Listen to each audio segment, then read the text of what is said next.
Hey everyone, Scott Hansen here from NFL Red Zone. I hope you're checking out 1 hour of 5-Yard Rush, one of the best podcasts on NFL football in the UK. Yo, what's happening, Rush Nation? It is Championship Week, baby. And for those of you that have joined us on the live stream, welcome in, welcome in. You can see Murf is currently sat in front of an American football field for your viewing pleasure. Big man, how are you, my friend? It's Championship Week, baby. It is Championship Week, yes. Apologies for this not happening yesterday. I had a bit of a virus. I spent the day in bed, but I'm fine. I'm back to riding the lightning, as you will. So, yeah, Championship Week. It's been 109 days since the NFL season started. And we have 4 days left of the fantasy season, unless you play in week 18. I did put an interesting poll out there, which I'll share the results shortly. Yeah, it's a busy week. A lot of finals, a lot of championships I want to win this week. So fingers crossed. I put a lot of ships in the harbour. Unfortunately, went out of the Scottish Bowl this week, and unfortunately, both our Kings Classic teams lost this week. No small feat, thanks to Devonta Adams, who Aidan O'Connell. Shout out to Aidan O'Connell, any guy who can not complete a pass in the final 47 minutes of a game and still win a game over the Super Bowl champions. Hats off to you. That is winning different, my friends. That is winning different.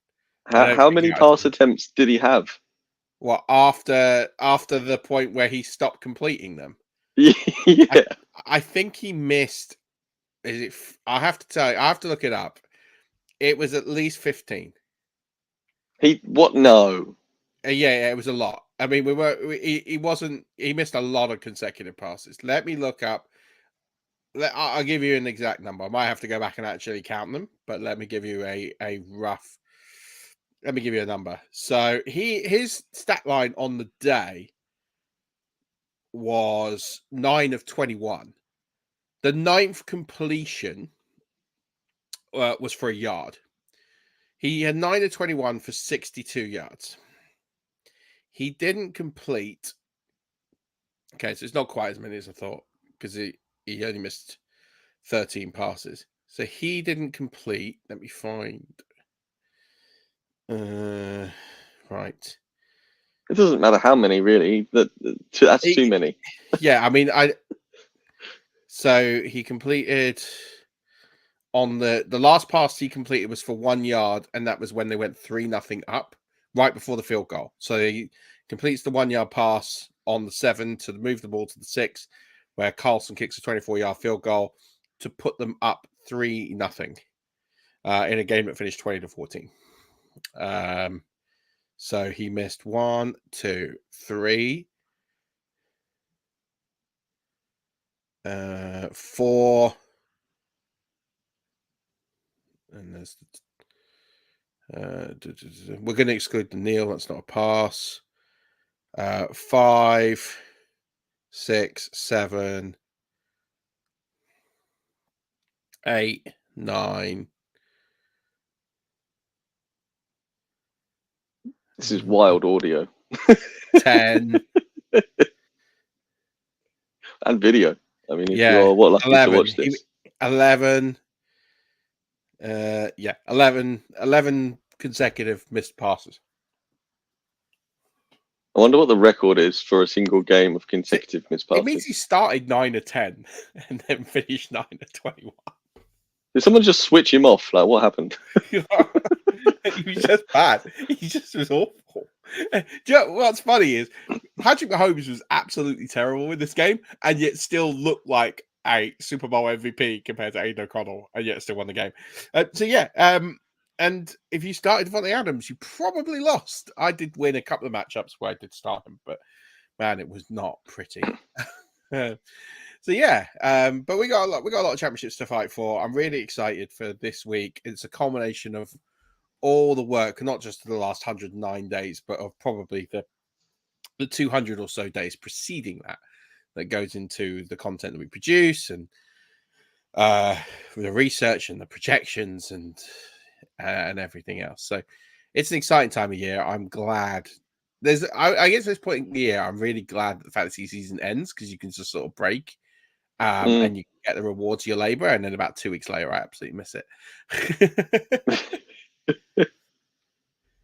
I hear you. You know, last week we were talking about James Cook, the explorer. Yeah. Well, I looked something up last week and completely forgot to mention it, but I think it still rings true.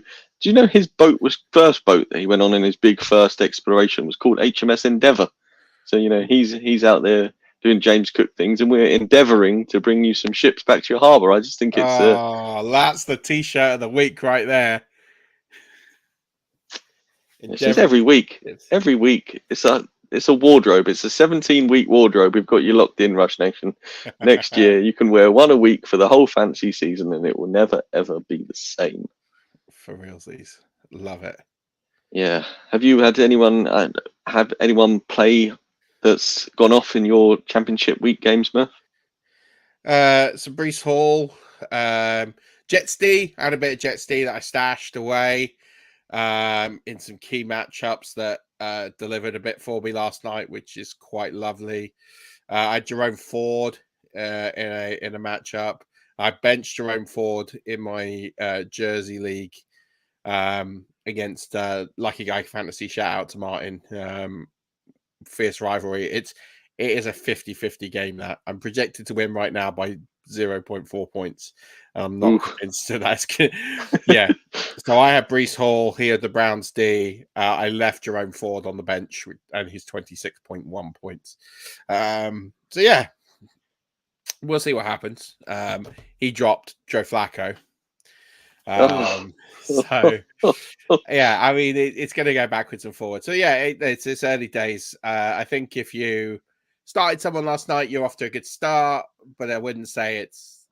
I had David Njoku in a league as well, who produced quite nicely. So yeah, I'm in a lot of close games this week. It's championship week. You don't take anything for granted, and it always reminds me of you get to this point in the season, and the most common questions I get at this point of the season are like benching studs, right? It's someone hasn't done well for a few weeks, and it's like, okay, I'm going to sit Stephon Diggs. I'm going to sit, players who just, players that shouldn't be sitting, really. Players that you drafted in the top 3 rounds of drafts. Someone asked me, should I sit Garrett Wilson? And yeah, there's logic behind it. Like, I get the logic. It's your team at the end of the day. But I think if you spend a high draft pick, you've drafted that player to come big for you in big games.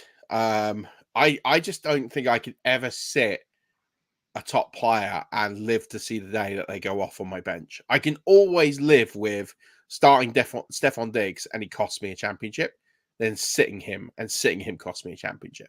That I couldn't live with. I just think I'd be so annoyed because you've drafted Stephon Diggs in the second round to be this guy, and I get it. And I've got a stat about Stephon Diggs while we're here, that actually, Stephon Diggs in December doesn't do very well. So Stephon Diggs, right? He hasn't logged 100 yards receiving since his 6th game of the season. So he logged 100 yards receiving 5 of his first 6 games, hasn't hit that mark since. Wow. Historically, December is actually by far his worst producing month. So his career average from September to November, his career average is just under 20 fantasy points per game. When you zero into just December, it's actually down to just 11.5 points per game. But having said that, he actually massively performs against the Patriots. So when he's played 2 games in December against the Patriots, he has scored more than 21 points in both of those. And there is only games in December where he's scored 15 plus fantasy points. So in December, Stephon Diggs is normally pretty crap. Against the Patriots, he's pretty good, and he's playing the Patriots. So I've kind of thrown all the trends out there for everyone to kind of. But the bottom line is, in December against the Patriots, he's really good. So Okay. if you needed something to say, play Stephon Diggs, play Stephon Diggs, right? Just you drafted him. Like, I get it. It's easy to say Stephon Diggs, tough matchup. Stephon Diggs has been bad the last 9 games. I get all of that. Unless you're stacked, and I have a guy, right? I have a guy, and don't get me wrong, fair play to him. His roster is absolutely loaded. He does have 4 top 14 wide receivers. And in this point, actually sitting Stephon Diggs kind of makes sense. So this is my guy, Dave Mogren. And I actually do some audio or fantasy content for his league every year. I review their draft, right? His 4 wide receivers, in which he's got to pick 3 from because he only plays with 1 flex, is Diggs, Nakua, Metcalf, and where's the other one? Nico Collins. And that's tricky. Wow. Yeah. So, I mean, in that situation, I probably would sit Nico, but that's even tough. with CJ back. Well, yeah. I mean, look, Nakua's a lock, right? Let's just get that one out of the way. And Nakua's a lock, right? So you got to pick Nakua on form, on points. He got 33 points last week. You're playing Nakua. That's pretty set. Yep. I couldn't live with sitting Stephon Diggs, as I've said, and he has massively performed against the Patriots in the past. It's a must-win game for the Bills. I'm starting Diggs. So then we've got DK versus Nico. Nico is questionable, carrying a bit of an injury, has been carrying a bit of injury. He could listen. That's a hard decision. I would personally probably go DK, but I get the case either way. For me, they're close. Like, I don't. If you have a strong preference over the other, I couldn't sit here and make like a logical case. I think they are close. For me, I have DK inside my top 15 this week. I don't have Nico inside my top 15 this week. I just think the matchup with DK Metcalf this week is too good to pass up for me. So I play DK, I play Diggs, I play Nakua. But I can also understand the logic there of, or maybe I'd go Nico. But it's your fantasy team. Like, at the end of the day, you live and die by your results. I'm just going through my process and what I would do. And that's why people tune into the show, right? So, yeah. But if you've got a loaded roster and you want to bench Diggs, then I'm like, okay. If you're benching Diggs for like a top 15 player, I get it. I'm there. Like, okay. I wouldn't do it, but I get it. But like, there's people talking about benching Diggs for like DeMarcus Robinson. You're just like, dude, like, you just need to wake up. Yeah.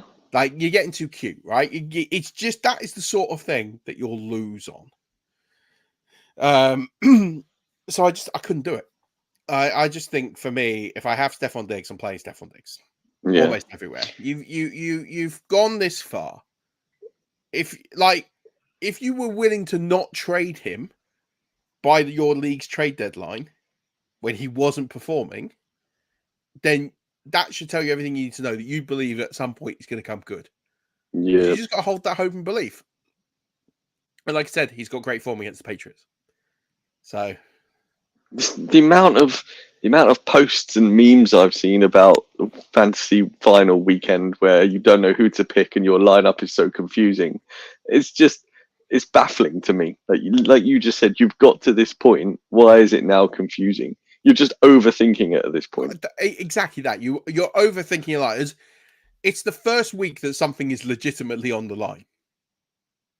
Unless you were playing a win and get in scenario in week 14. It's well, I mean, every playoff game's winning. Yes, isn't but it? It is. You're right, but this is the week that if you win it all. Oh, absolutely. This is the week. This is the week. Is my point. Is yes, week 14, win and get in. Week 15, week 16, you are playing for something significant. but you're so close now that you can taste it and you can feel it, and you're already, if it's playing for money, you're already sitting there thinking about how you're going to spend your money. If you're playing for prestige, you have already got pictures in your head and you're dreaming of the trophy, especially if it's your home league and you've never won it before. Like 100% you're dreaming of that trophy. Like I'm dreaming of the prizes I can win in the 5-yard Champions of Champions. I've never won that before, and putting that plate up in the office. I'm in the UFC where the winner gets a belt. I've got dreams of hoisting that belt over my head. You know, it's hard, and you will overthink decisions, and that's fine. I think it's okay to take the time to think, but I just think you can get too cute. You can really sit there and zero in on a decision, and it really come back to bite you. And I think I can always sleep knowing that I started my studs and they didn't perform, whereas benching my studs and they did perform. Like in the league where I benched Jerome Ford, so people go like, you benched Jerome Ford, like what's going on? Let me tell you who I played over him: Derrick Henry, Rashad White, and Breece Hall. Which is legitimately fair. Exactly that. Like I saw Ford against the Jets as a floor play. Decent floor play, but I'm chasing upside in a matchup that is extremely close. And I thought, I'm going to take the guys who will deliver me upside. Now, admittedly, I did have in the flex spot Josh Palmer, who has now been ruled out. So there is a case that I could have started Ford over Josh Palmer, but I thought Palmer would go. He's not going to go. I do suffer a bit now. If I'd known that information yesterday, Ford would have gone in my lineup, but he hasn't, and that is the way it is. So but with the information I had at the time, I can sleep with that decision. Like I'm fine, win or lose. The information I had at the time, I wasn't benching Rashad White, who's been a top 3 running back over the last 6 weeks, Derrick Henry, who had an absolute stunner last week, and Breece Hall, who has actually gone off this week. So I'm comfortable with my decision, and that's the process. And like I'm okay starting my studs. I'm okay making those decisions. What I'm not okay with is benching Derrick Henry for Jerome Ford, and then Derrick Henry scoring 30 points. And I think that's for me, it's the fact we know Derrick Henry, we know Stephon Diggs, we know these guys have that play in them. And yes, Jerome Ford's done it, but the likelihood of him doing it is a lot less than Derrick Henry. Yeah, I think that's it. And you know, there's a few really interesting scenarios coming out where there's players who have not performed. Travis Etienne's not performed in recent weeks. Stephon Diggs, we talked about, has not performed in recent weeks. There's a few players that have not performed in recent weeks, and the temptation is to drop them. And that's okay if you have a logical alternative that makes sense. But dropping them for a waiver wire flyer, dropping them for someone who hasn't been there, hasn't done that, doesn't make a lot of sense to me. That's the issue I have. So like, I'm trying to think of really good examples here. You know, I'm almost struggling to think of them, but I just think that, yeah. It seems to me that at the beginning of the season, we talked about the whole groupthink and the problems that can create with your draft. And I feel as if the ability to create memes and posts of instant impact nowadays is so easy that almost the overthinking groupthink into the final week of fantasy is creeping into people's minds, whereas it should be easy to set your lineup. And yes, like you said, you can have some thought towards it, but there's so many people jumping into these conversations about panicking about their final week's lineup now, whereas last week it was super easy, just set and forget semi-final. That process is exactly the same. As long as you have a clear thought process going into setting your lineups, the process should be the same. It shouldn't now be difficult because it is the final week. And I think so many people are getting on these comments. Oh, I know what you mean. My lineup's difficult, and his lineup's this, and my lineup's difficult. And you just think, like, slow up, guys. Like, don't think like everybody else. That you've just hit the nail on the head. Don't think like I don't want to say I came under some criticism, but some people seem to question why I think groupthink is bad. I don't think groupthink as a principle is bad. I think it's good to get a collective form of ideas to form an opinion. That to me is a rational definition of groupthink, where you would get a group of people not like-minded, just a group of people to gather as much information as possible, and you make a decision. That to me is what groupthink should be. What there is on Twitter is consensus groupthink, where everyone says and thinks the same thing, or strives to say and think the same thing. Is exactly what you're describing, that it's so easy to rail on a player, to rail on a performance, to rail on a take to be takey, and then everyone jumps on that boat.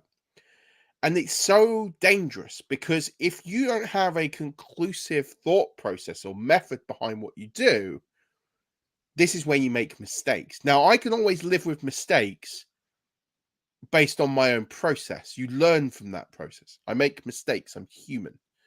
I was in a group chat earlier, and I said, we talked about the fantasy receipts account, right? Which is toxic and not very nice. And I said, well, look, I like the idea of it in terms of an account that's there for people to submit their horrific takes and laugh about them.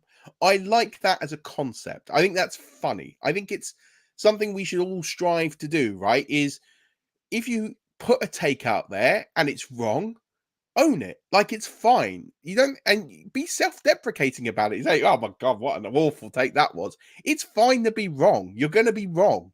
Nobody's right 100% of the time. And have fun with it. It's a game, right? Where we talk about. The whole point of this is it's fun. And someone on the back of this group chat actually then created the account. So if you've been on my X account, Elon Musk's fun ground account, Murf and Stocks NFL, you'll see me retweet. I sent a couple in. I said that Saquon Barkley was going to be a huge rushing touchdown positive regression candidate this year, and he's absolutely flopped. You know, he's got 4 rushing touchdowns this season. He was massively underachieved last year. He's massively underachieved this year. I only L on that. It's a bad take, and I had logic and thought, and I'll look at it again. And you could sit there and justify it and say, well, you know, they lost Daniel Jones and they lost players and there's injuries and the offensive line got a bit banged up. And you're like, yeah, but ultimately I got it wrong. I said that Mike Evans' touchdown rate would hit the absolute floor this year. Of course, I got that wrong. and like, I laugh at it because I thought Baker Mayfield would be crap, and he wasn't. Like, it's fine to be wrong. It's fine to own that and be wrong. I laugh at it. I think it's funny, right? And I share these in self-deprecation because I'm fine with it. I'm comfortable with my process. And when I get into the off season, I'll look at these again and I'll go, yeah, do you know what? I got these wrong. And here's why. And I'll understand why. And I'll dig into it and I'll learn from it. But ultimately, you got to have a bit of fun with it.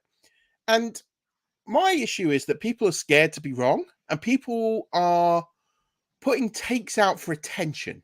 There's the two things out there that are really bad. If you're putting a take out there and you're doing it purely for clickbait because you're just trying to be a thing, that's a really bad process. Like, there was someone who unfortunately wrote for 5 Yard College who did this. He historically put out takes to be takey, for attention, for clickbait. And he didn't work for us for very long because he got found out very quickly that this was, his content had no substance. It had no rationale. It was, you know, players going to the moon and that was it. And it was like, there was no logic behind it. There was no thought. There was no reason, right? And there are takes out there that I completely disagree with, but I understand the thought process. And I'm okay with that. I'm okay with people putting a take out there that's different to mine. And as long as there's logic and thought process and a reason behind it, you can accept that, right? If someone had said to me that, oh, Mike Evans is going to score 12 touchdowns because I actually think Baker Mayfield is an above average quarterback, I'd have gone, here's why I think he's going to be. I'd sit there and go, cool, I wouldn't have believed you, but they would have been right and I'd have been wrong. And that's fine. Like, that's the whole point. it's a long tangent, but ultimately, I think you've just got to own. You got to own the mistakes, and I think ultimately you got to find the people you trust. If you listen to this show, you trust the content that we put out to a certain degree, and I think we've hit a lot of hits this year, and I think that represents well for the number of finals I made. I'm not sitting here saying that I'm a phenomenal analyst and I'm better than everybody else. I don't think that at all. I think I've generally had a pretty good year. The takes and the process I put out there was, for the most part, pretty good. People like Deebo Samuel, people like Brian Robinson. We faded players like Bijan Robinson. We faded players like Garrett Wilson. Ultimately, we made a lot of decisions that, for the most part, panned out pretty well. Yes, we missed on a few players. Yes, we overhyped some players that didn't pan out. Chris Godwin kind of looks like he's going to come slightly under expectation, but he's not been horrific. But that is what it is. You're always going to hit players. You're going to miss players. The bottom line is, you're going into this week, you have a stacked roster. You wouldn't be in the final two if you didn't have a stacked roster, unless you had Amari Cooper and he carried you there, which, fair play. You're going to get found out this week because he didn't play. But ultimately, I think you have a stacked roster. You're going to have decisions to make, but they're the same decisions you've been making for the last few weeks. Mm-hmm. Just is what your point is so valid here. It means so much more because of the end goal, but actually your process shouldn't change. It should still be viewed as the same. It's still the same as last week. Yes, you can taste it more. Yes, I'm almost contradicting myself a little bit here, but ultimately your process should be the same. You should still be following the same guidance. You trick yourself a bit more because of what is in front of you, what the prize is. You're so close to it that you do tend to gamble. Now, there are some caveats to this. If you're up against a juggernaut of a team, i.e. a team that is a 1 seed, they've probably lost one game all season, maybe 2 games all season, they're the heavy favorite in your matchup, I'm all for taking risk. I'm all for taking risk. And if you think, do you know what, Stephon Diggs is underperforming, I don't like it. I think he's more of a floor player. I don't like the matchup. I don't like his progression over the last 9 games. And I'm going to take a shot on someone like Rashid Shaheed instead, or Rashid Shaheed. I'm for that. Like, if you are projected to lose by a significant amount and you just want to throw some chaos players in there, I'm for it. It's your team ultimately. You don't need my validation for that, but I get it. At least there you can explain a thought process. You can say Diggs hasn't been good. He hasn't scored above 15 fantasy points for X amount of games. I don't feel comfortable starting him. I'd rather put in a player who could score 0 but could score 25 points. And I'm going to throw some chaos into there. And I'm like, okay, fine. There's a logical rationale to that. And there's a decision-making process you have gone through. And you ultimately came to that decision. But benching Stephon Diggs because he's just not had a good few games, and you're going to start someone like DeMarcus Robinson over him, that is a thought process I don't understand. Because you're just chasing points. You're chasing production of the last couple of games in isolation. And what you're not taking in is talent, history, pedigree, offenses of those teams, everything else taken into account. And I think that's dangerous. So, my best advice I can give is you start your studs. You put your best players out there, the players that either got you here or the players that are most fit. And again, if you've got a player that you feel is not 100% and therefore you feel like I need to bench them, I'm for that. Devon Achane is a player I'm not playing anywhere this week. He is on every single one of my benches. I will not trust him in a single lineup. He has got a toe injury that he's not recovering from. The Dolphins only really giving the ball in blowout victories, which they're not going to get against the Ravens. I've got another stat on Tua in a minute. Ultimately, they're in tough games. You've got a banged up player in Achane who looks banged up. He looks hurt. He doesn't go anywhere near a lineup for me this week. He's going to sit on my bench. And if he goes off, fine. But I don't see it. I don't see where he finishes in the top 20 this week. And I think that's where, as you quite rightly said, if the juggernaut team versus the perhaps lower seeded team, that's where you will be able to see that at that point. In this point, there's a lot of points there. You'll be able to see that in the teams come this weekend, because there will be teams who have to start Achane this weekend because of he's one of the players who has scraped them into the playoffs and perhaps through the playoffs to the final week. And those teams will have to start him. And that, again, there'll be teams who this comes back to your waiver wire ad. Unless you can get somebody who is massively going to outperform Achane this week, you might have to start him. And if you were able to grab someone like that off the waivers, but then if you couldn't, don't then potentially start, because like you said, Murph, Achane shouldn't be in a team, but if he has to be in your team, he does have that upside play, creating a chaos play, like you mentioned, if you are one of those teams who has to start him because you're massively outgunned. Yes, but I'd like to think that because he's missed so much time, you probably have an alternative to Achane. This is true. It's not like he's had a dip in form. He's had a dip in form. He had a dip in form because he's been hurt, and he's hurt. He's still hurt. And the Dolphins' schedule has got tougher. And if you look historically at the games where he has smashed points, they've been in blowouts. They've been in wins that have been huge wins for the Dolphins. They are very good at beating very average to poor teams in the NFL. They're almost flat track bullies. Don't forget, against the Cowboys, where they did win, it's the first time they beat a team with a winning record in nearly 2 years. They're flat track bullies, the Dolphins. I'm not discrediting them. I'm not sitting here saying they're a bad team. I'm not sitting here saying they're badly coached. But in the way that they use Devon Achane, they use him and to basically rest Mostert, and he goes nuts on tired defenses. He plays a lot of snaps in second halves of games. He takes heavily worn down defenses or second string defenses because the game is gone, and he completely destroys them. And that's not knocking Achane. He's a great talent. It's going to be very interesting to see what he does next year.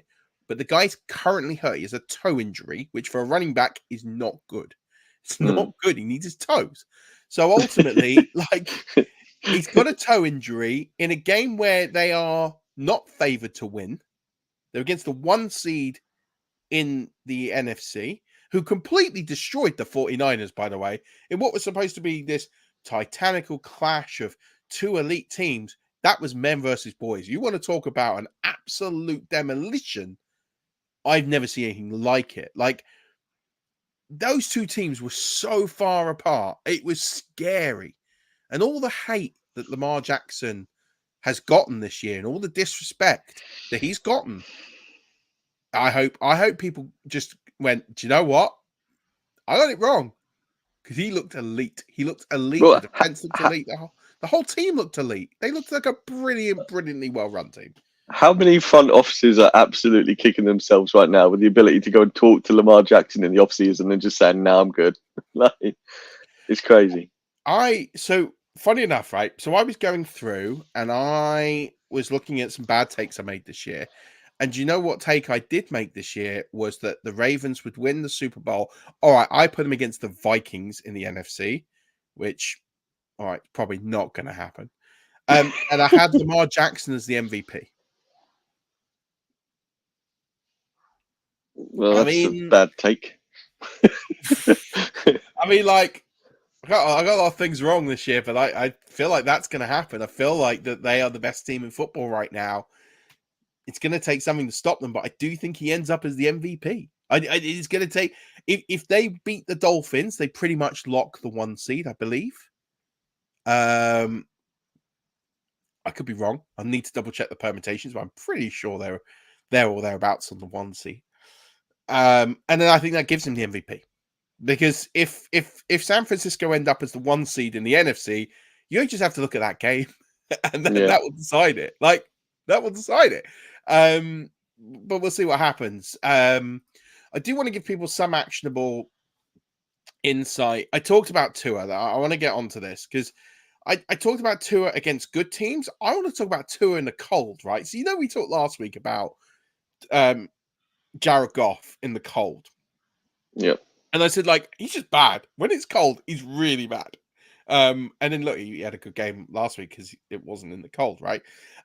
Tua is also very, very bad in the cold. So I borrowed this research from Joel Smith, right? He's a fantasy researcher, great guy, great follow. And he did some research on Tua in under 50-degree weather. And in the games that he's played in under 50-degree weather, he averages just 10.5 fantasy points. per game, and he has just 6 touchdowns and 11 giveaways. So that's fumbles and INTs. And he's up against the Ravens this week in Baltimore, so it should be scheduled to be under 50 degrees. The Baltimore Ravens have also only allowed 2 top 12 quarterbacks through 15 games, and 0 passers have broken 24 fantasy points this season. And they're the best defense against quarterbacks. And Tua is having to do that in the cold, where he's never performed well, and on the road. Yeah, I'm sitting Tua this week. I said this weeks ago. I'm sitting Tua for the playoffs. This is why I sat him last week. I was okay with that decision. Yeah, okay, he did okay. He didn't do great, but he didn't do horrific. I'm sitting him again this week. Wow. Oh, okay. By the way, breaking news. Cortland Sutton has been ruled out of Sunday's game due to being in the concussion protocol, and also Trevor Lawrence has been ruled out against the Panthers. Yeah, that's good luck, Jared Stidham. Can Jerry Jeudy finally do so? Oh, we haven't even talked about Russell Wilson yet. You're a Broncos fan. Like, I told you the news, and I told you my thought process on it.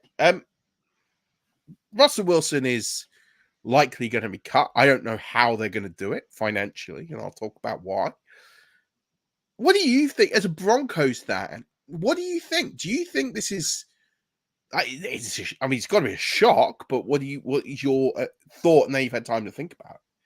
So before I give you my take on the blue and orange, I'd just like to let you know it's going to be 48.2 degrees in Maryland on Sunday, which is under the 50 degrees, Murph.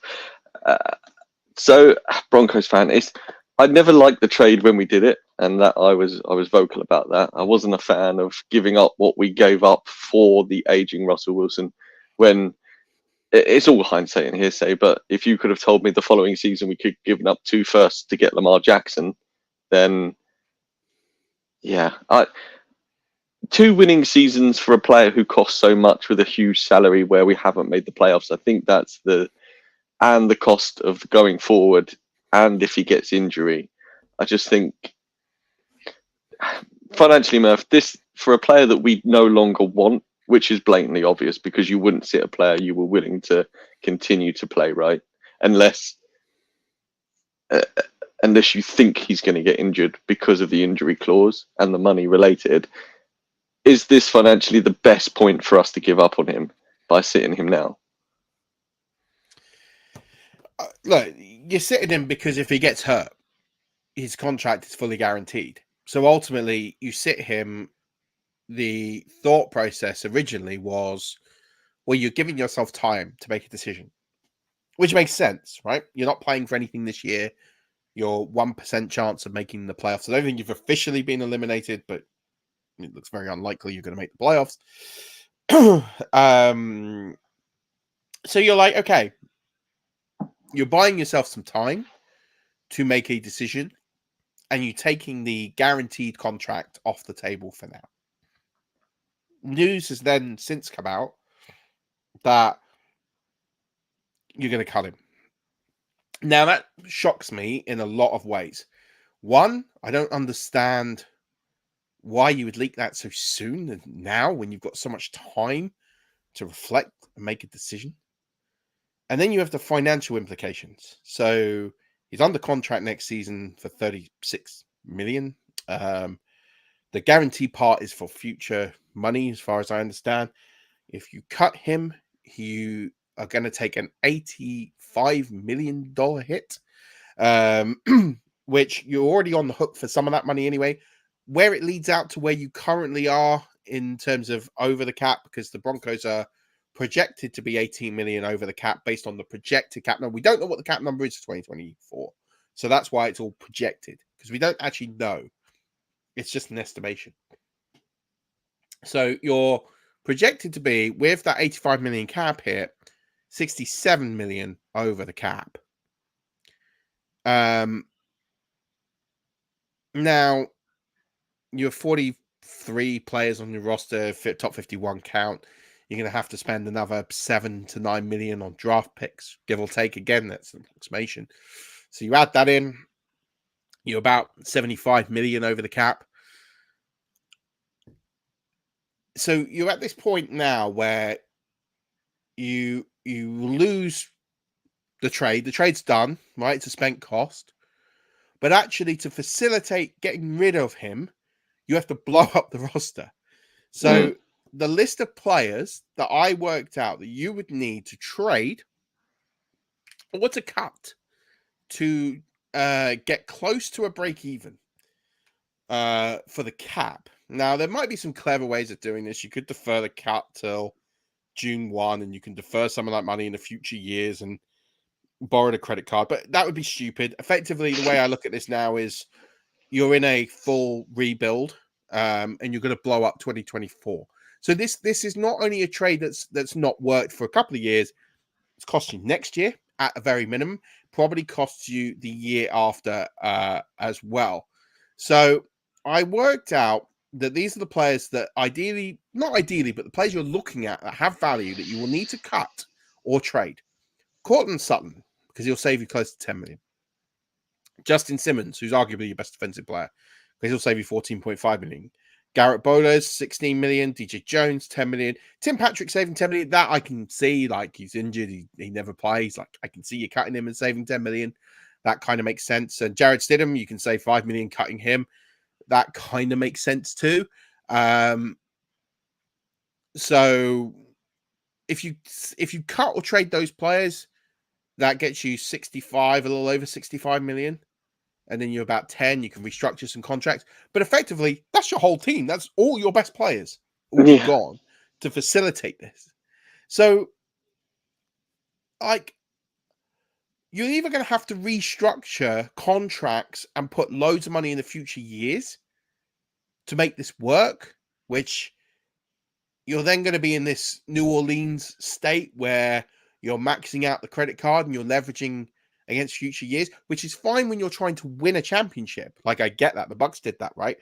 The Bucks won a championship, went all in to try and win another championship, came very close, didn't do it. And they paid for it this year with 50 odd million in dead cap, which is why they had signed Baker Mayfield for 4 million. It's why they have 7 undrafted rookies on their roster.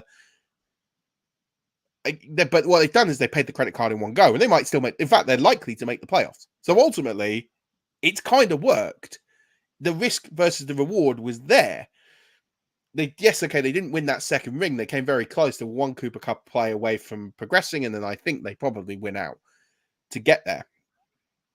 But ultimately, they went for it. They didn't work. And actually, they've reset. They paid it all off this year. Well, most of it. There's a little bit of dead cap next year, but it's manageable.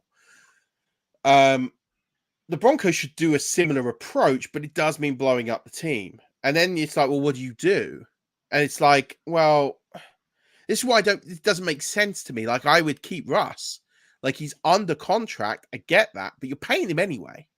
Like, the Broncos, since you're blowing up 2024 anyway, and you're already paying the guy, what difference is it if you just keep him and play him on the roster next year? I get it. He's not the future. Fine. But you're paying him to not be there. So you might as well pay him to be there and then start roster building, and then don't take the credit card hit. And then you get rid of him the following year where the cap hit is significantly less. And then you've got time to plan all of this. As opposed to now, this all feels a bit rushed. And then there's this talk that they tried to get him to waive his contract, or they were going to, get rid of him. And it sounds like it's a complete breakdown that's far beyond what's gone on the pitch. And then on top of that, you've got Sean Payton, who went into retirement because his team in New Orleans lost Breeze. They couldn't draft a competitive quarterback. They were in significant cap hell to where they couldn't rebuild. And he's like, I just don't want to be part of this. And he retired. Didn't even go to another job. He retired. And he's now inherited almost the exact same situation after coming out of retirement. Do you think Sean Payton is going to stick around for a rebuild? I certainly don't. I don't think he's got the appetite for it. He might stick around next year. He might not. He might retire. Like, I wouldn't blame him. Like, I think he's been missold a dream here. It's just a mess. It's an absolute mess. And it's living proof that trading away multiple first-round picks for players in this era does not work. It doesn't work. It didn't work when, look at recent examples. Jamal Adams, that's not worked. Yes, okay, there's injuries and all other things, but ultimately it's not worked. Trey Lance, that's not worked.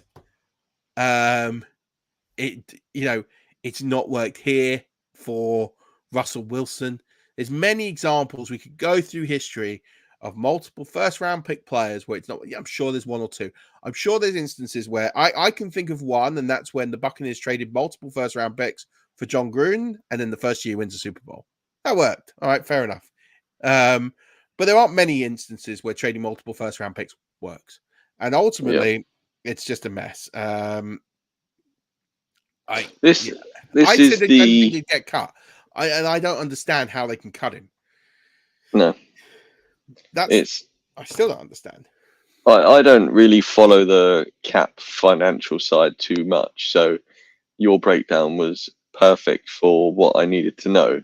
I think this just smacks to me of a 3-year rebuild where Arch Manning ends up being a Denver Bronco because of Peyton's history with the orange and blue, and it's a whole big thing where we get an Eli Manning situation where he moves to the team he wants to go to, and Arch Manning ends up being a Denver Bronco, and everything's good and golden. That's where I'm seeing this go. 3 years down the road, bosh. Thanks very much. No, I don't know. Like you say, it's just a huge mess, and Sean Payton was sold a dream, and the dream was never there really, and we overpaid for Russ, and then we tried to cure it by getting Sean Payton, who was tried and tested, and it's not worked, and it's not fun. No, it's not fun, and it's a disappointing outcome. And then you sit there and you think about, where does Russell Wilson go from here? Because it's a really interesting crossroads, because there's one school of thought of, well, Russell Wilson is better than about 10 quarterbacks playing in this league right now, and he betters a significant amount of teams. And you sit there and go, yeah, on the face of it, probably does. But the flip side of this is you got to pay the guy, and you pay him. You don't pay other people on your roster. He's not worth the money that he is going to command. No. And so ultimately, I look at the situations, and for me, the only team, maybe two, I can come up with two teams in the NFL where Russell Wilson makes sense: Pittsburgh and Atlanta. And I can't think of another team where he makes any logical sense. Pittsburgh, because I genuinely believe he is better than what they've got on the roster at quarterback. They have a pretty good defense. They need to improve the offensive line, but the rest of that team is pretty good. He would improve Pittsburgh, who are already on the cusp of being a playoff team, considering their quarterback play is pretty incredible. I think he genuinely does turn them into a near contender. I don't want to say a contender, but a near contender. I think he significantly improves them. And I think you've got a Eli Manning situation where, is that D good enough and healthy enough to challenge them and get them there? Could be tough, but it could happen. And Atlanta, because effectively they're in a division right now where everyone is pretty poor. And again, they don't have a quarterback. So you would say that Russell Wilson would come in and steer them to a division title in a weakened NFC conference.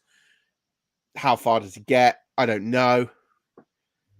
They're the only two teams to me that make sense. Anyone else, I don't see it, because they're either in a rebuild, and why would you pay a quarterback in a rebuild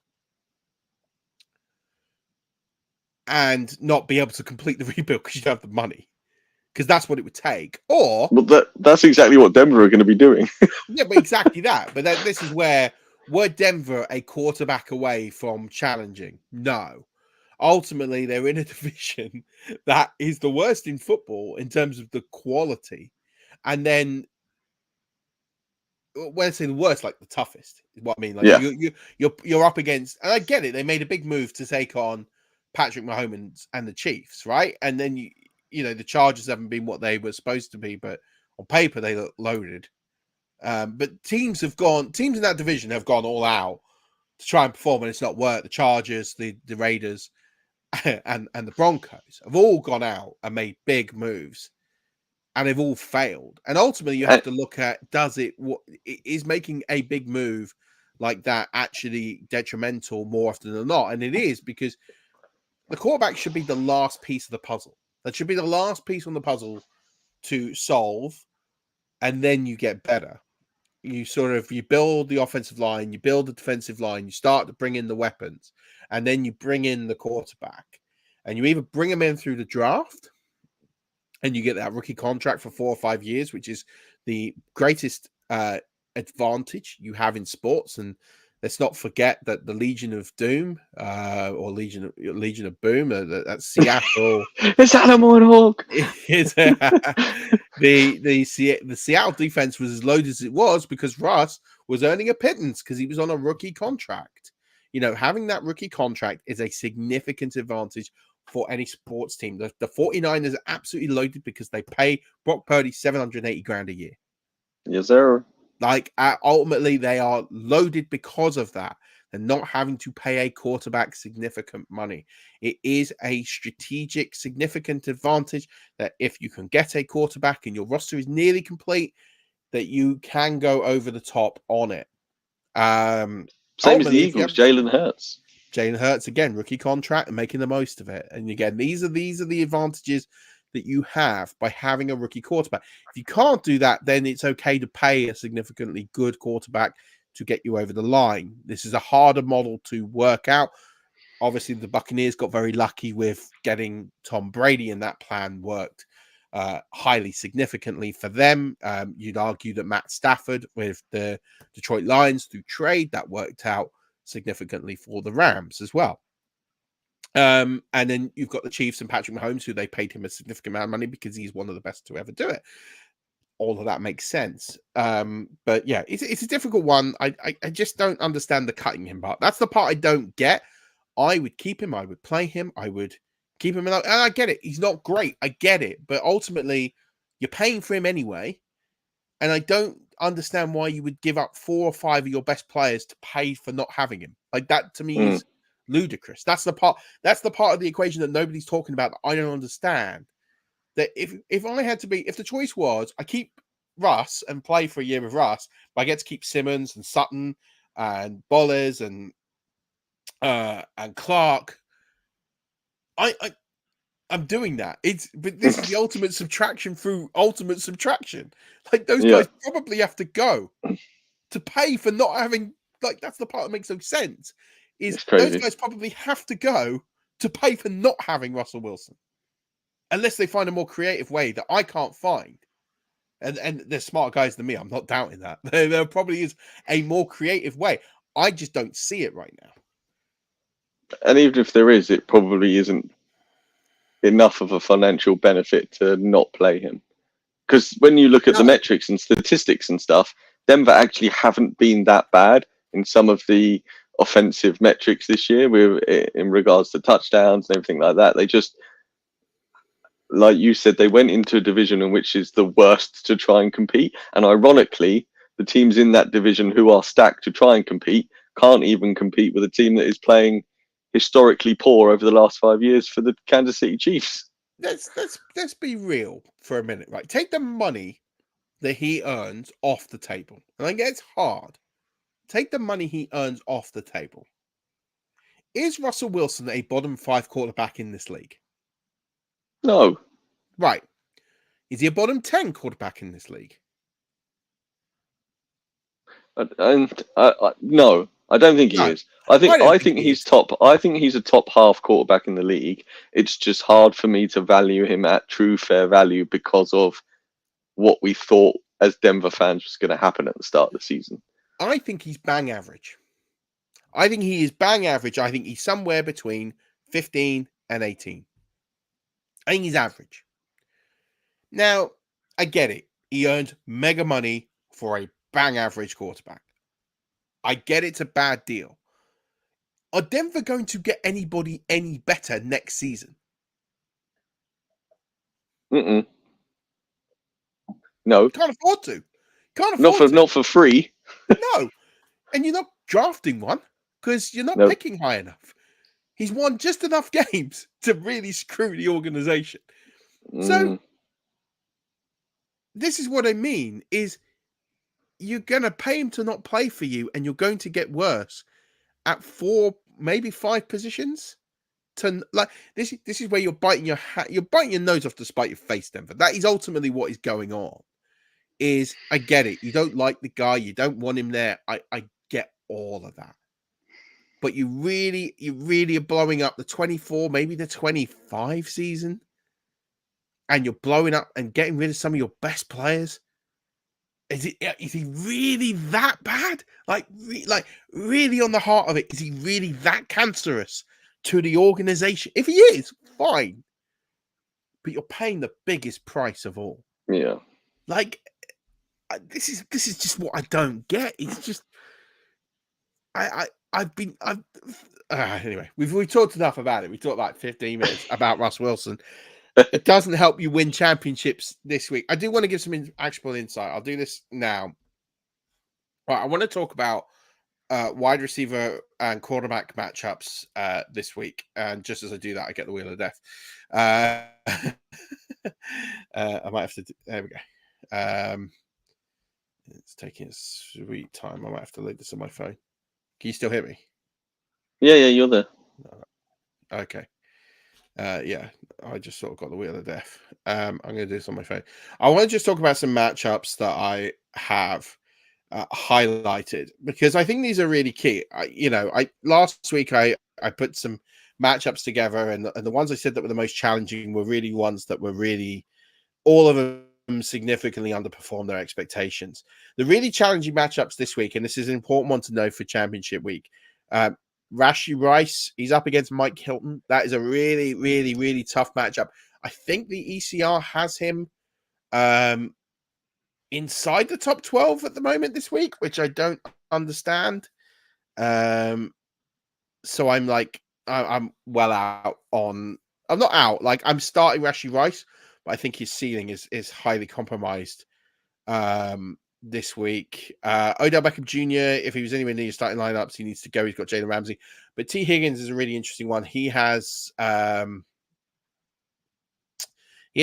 Sneed this week. So there's no Chase, so the volume is going to be there. And in a PPR format, he will be a sort of mid-level wide receiver too.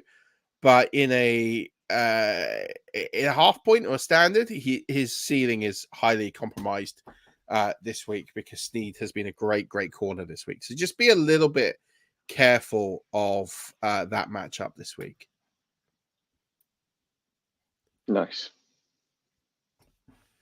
Advantages, like matchups, I think are going to go through the roof. Calvin Ridley against Dante Jackson, although I did say this was predicated on the health of Trevor Lawrence with CJ Beathard.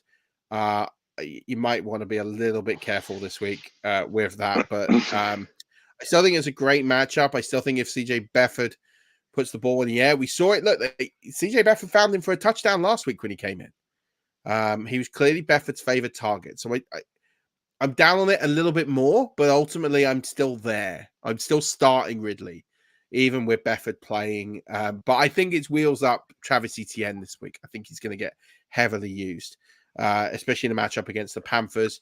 In matchups where we had a Jags fan on a couple of weeks ago, and he was mentioning that basically whenever the Travis Etienne runs the ball and whenever he gets 20 plus carries, the Jags win. Or his 18 carries, I think he said. And ultimately, in games where he does get that, he does get over 20 fantasy points, they do tend to win. So it's a must-win game for them. They're playing the worst team in football. I expect Travis Etienne to get a heavy workload this week. You can fire him up in your matchups and don't be too worried. I think Cooper Kupp is onto a very, very big week. He's up against Cordell Flott this week, who is arguably one of the worst corners in the NFL statistically this season. He's giving up 0.40 fantasy points per route run, which is the joint fifth most allowed by all cornerbacks. And the Giants are also allowing the joint fifth most points per game to wide receivers. So, yeah, I like that. And Noah Brown, if you're looking for a flex play, Noah Brown with CJ Stroud back. he's up against Tennessee and Trey Avery there. That's a really good matchup for Brown. So I really like Noah Brown as a under the radar flex play this week. Derek Carr or Gardner Minshew? Derek Carr. Yeah, that's where I went. Yeah, Derek Carr against the Buccaneers defense. It hasn't been particularly good in the air. They're in a win to stay alive scenario. Colts pretty much eliminated. I can't remember if they've officially been eliminated or if they're all but statistically eliminated. There's one team that have statistically still alive but shouldn't be, and the rest are. I think they're still alive, but I don't think they've got much hope. Yeah, I definitely going with Kai. A good week last week. 35 fantasy points, 35 fantasy points. He had a good week last week. I'm going with him. I think he wasn't too good against the Buccaneers early on in the season. I think he'd be better this week. Has a full complement of weapons. Expected to be better this week. Marvelous stuff. Marvelous stuff. Anything else for the championship weekend speciale, Murph?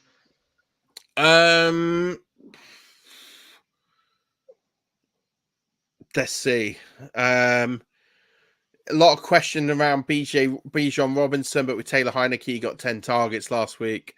I expect a similar workload for Bijan this week. You can fire him up, even though it's not someone that I'm particularly hugely high on and don't have a lot of.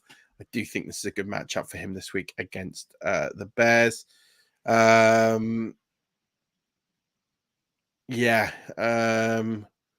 And your point about Breece Hall being relevant if he was a receiver came to fruition last night with 9 of 9 receptions.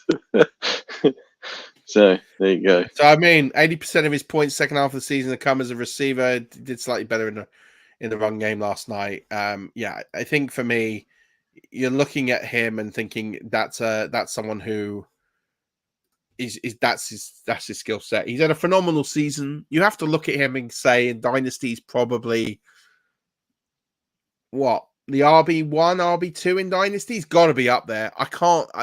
People are going to put Bijan there. I'm not there. Not while Arthur Smith is a coach.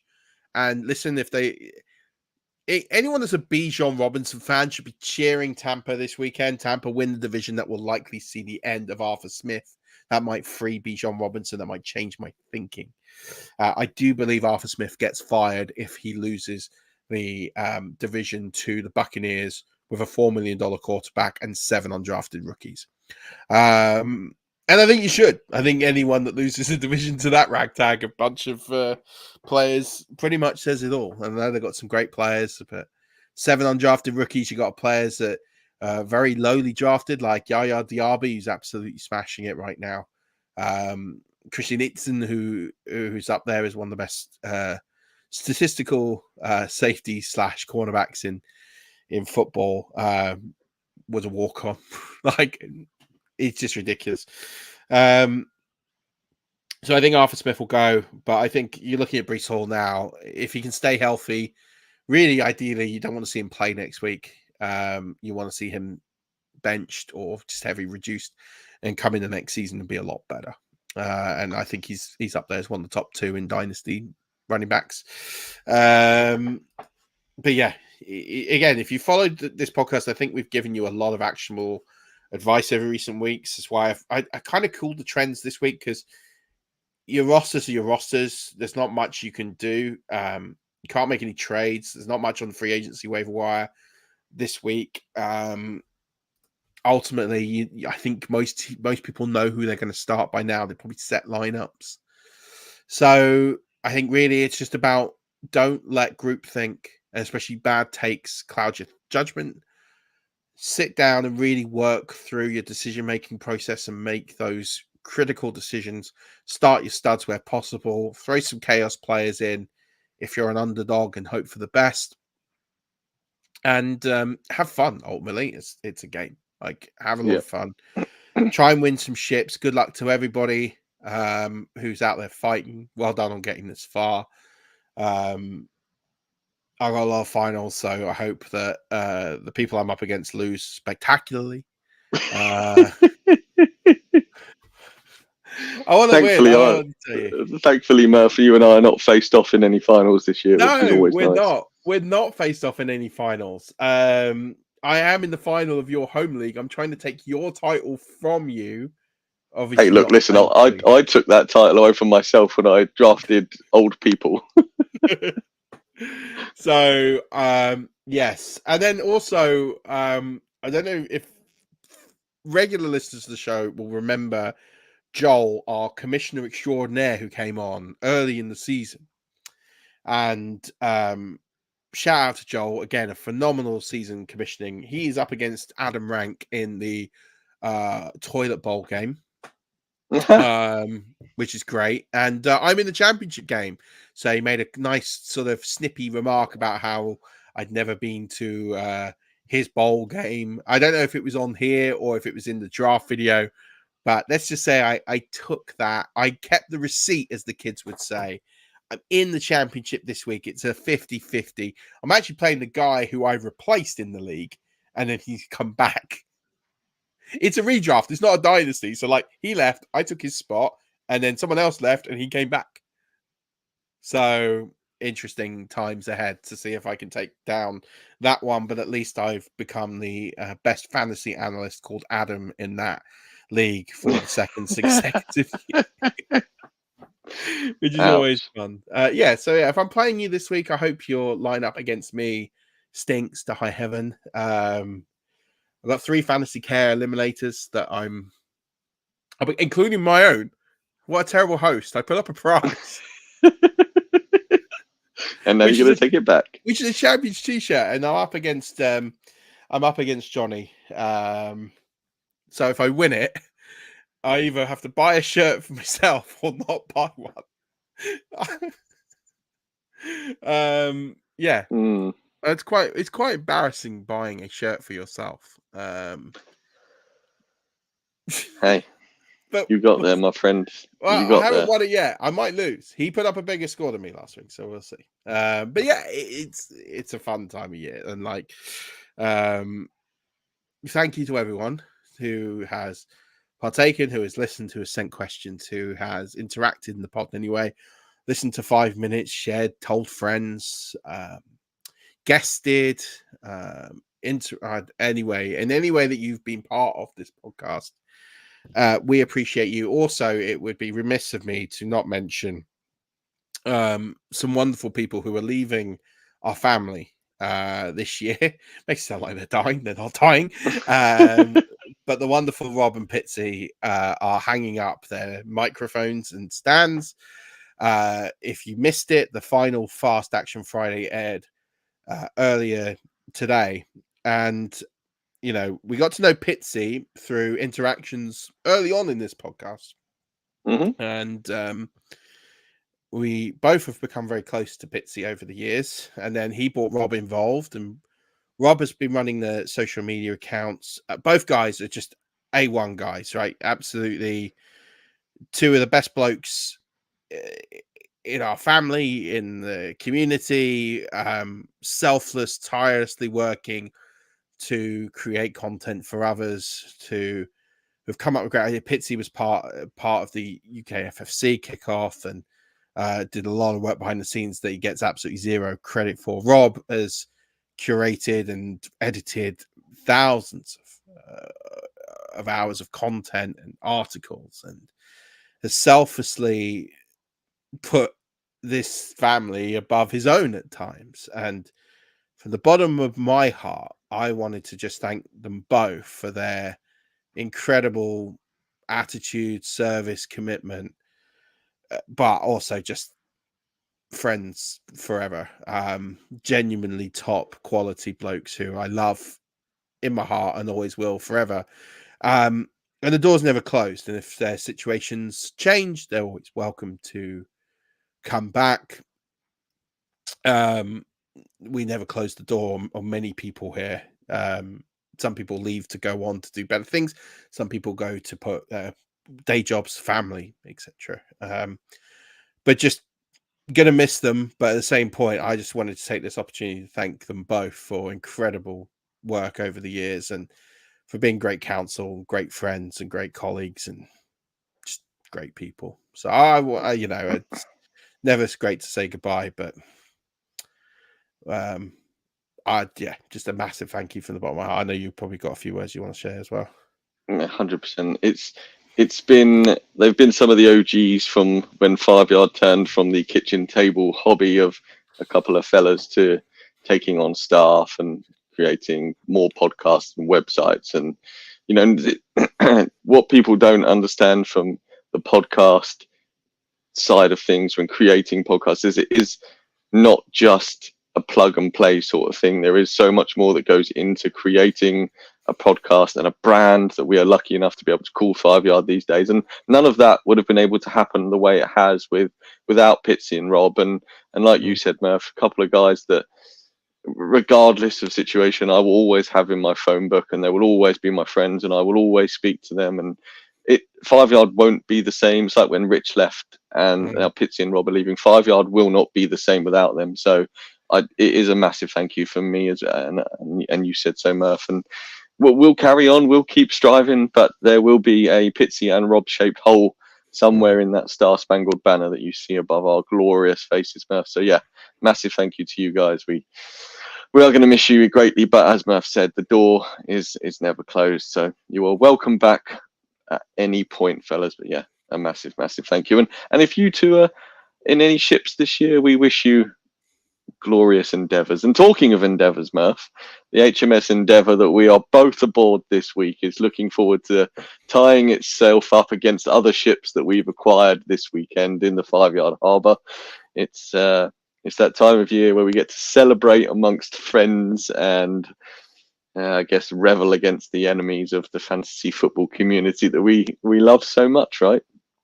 Yeah, absolutely. I'm up against some absolutely fantastic people, some great friends, great colleagues. I've made so many great friends this year. I've continued to harvest friendships throughout the year. It's been a crap year for me for a health perspective, but it's been a wonderful year enriched by listeners of this podcast, followers on Twitter, friends for life, people who I've never met took the time to send me videos of support and hope for my birthday, people who dropped me messages of support when I was in my hospital bed for 30 odd days and didn't have the energy to even stand up, people who sent me stuff in the mail, some anonymously, some not so anonymously, just blown away with this community. It reminds me of when I first started podcasting with you, Stocks, right? And, I always said to you, my mission was to end random NFL.com leagues for the UK people. That the UK people would be able to find like-minded people to play in leagues. And I said that I would host as many leagues as I physically could to ensure that people had at least one league that they could play in. And that mantle has grown. We haven't let up on that mantle. Others have taken up that mantle. We now have a really strong community of players, of people. We have our own fantasy football expo, for crying out loud. If you told me 7 years ago that was going to be on the table, I would have gone, I'd been like, no chance. And I think we're now at the point where we can say that people in the NFL don't have to play on a random NFL.com league anymore. There are enough leagues run by enough good people. Charity leagues, paid leagues, free leagues, interesting leagues, IDP leagues, whatever leagues. You've got Simo running 100 plus people in Brick Towers. You have Matt Cullen running the JTT. You have Greg and Foley in the Warrior Bowl. You have Jack Humphrey, who hosts several leagues and a charity league of his own in honor of good friend Steve Rains. You have the FFCC. You have all our listener leagues. You have Dynasty Rich and all the leagues that he runs. You have the guys at Fantasy Wildcard and all the leagues that they run, and Dynasty Kev, or the Dynasty Goat Kev as he goes by, and all the Dynasty leagues he puts on. And Neil, who's got multiple leagues that he runs. Talking of that, I'm in the final of my Division 3A this week. So yeah, I could get promoted I think if I win, I'll go up to maybe 2A as well rather than 2C. So I should be 3A, one step 3A off. is the most prestigious. Until you win, then that division becomes the most prestigious. Well, I mean, I got relegated last year, so second most prestigious.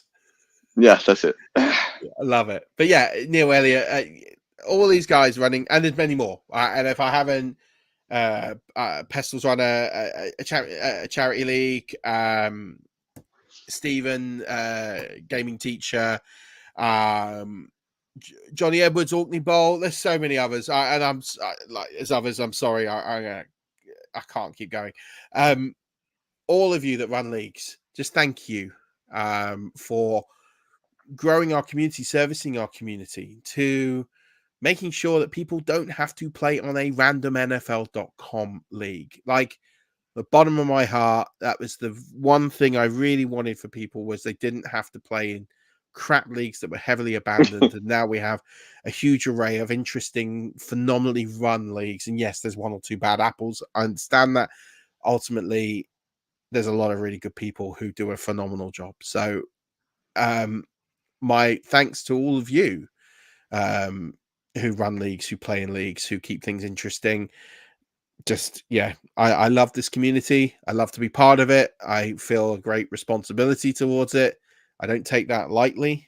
But yeah, just amazing. Even like guys at the Fantasy Game Day app who have started, we now have in the UK our own DFS gaming app for our own community.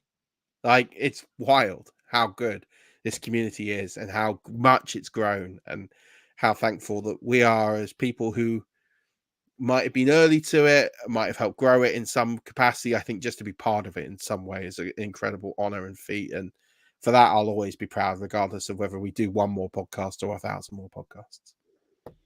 Absolutely. It's championship week and we've already got soppy and there isn't a single result in yet. So there you go. That's how you know the true golden nature of this podcast, Murph. We're here to chat ball and make friends, right? Family football podcast. That's family football friends, I think it says on the back of my 5-yard jumper. So that's the true nature and mantra of this podcast. But hey, filling the harbour is always nice, right?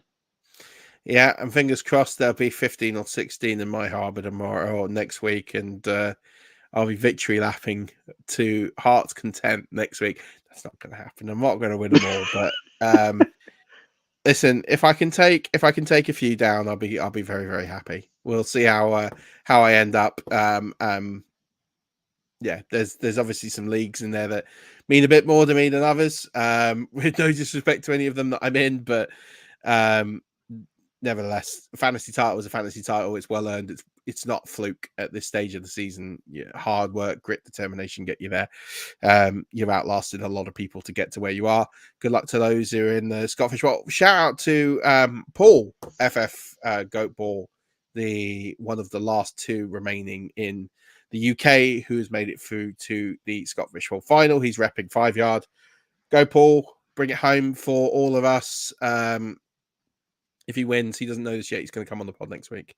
If he says no, I'm going to drag him onto the pod next week. He's got no choice. Even if he has to do it behind the black screen, and he doesn't come on video, I don't care. He's going to come on. But yeah, shout out to Paul making the final. Fingers crossed to you. Fingers crossed to all of you in your fantasy championships. If we can help in any way, do get in touch. We'll do our best. It's obviously then that time of the year with families and Christmas, New Year's Eve, etc. So, I'm not going to lie. If I know that you interact with the podcast and I know that you interact with our content, I'm more likely to reply to you than if you don't. And that's not being horrible. I admittedly, the requests have gone down. I still get about 70 to 100 a week. I don't answer them all. It's just the inside track, baby. It's just what being part of the family means, right? There you go, Rush Nation. There you go, Rush Nation. Well, as Murph says, we wish you all the best of luck in your fantasy football matchups in the championship week. Unless you were playing us, then maybe not quite as much luck. But hey, we got to fill that Murph-sized Royal Navy's harbour that he's filling up right now with all those titles he's bringing home. Rush Nation, as Murph said, Running backs need their toes. And as always, don't forget, keep rushing.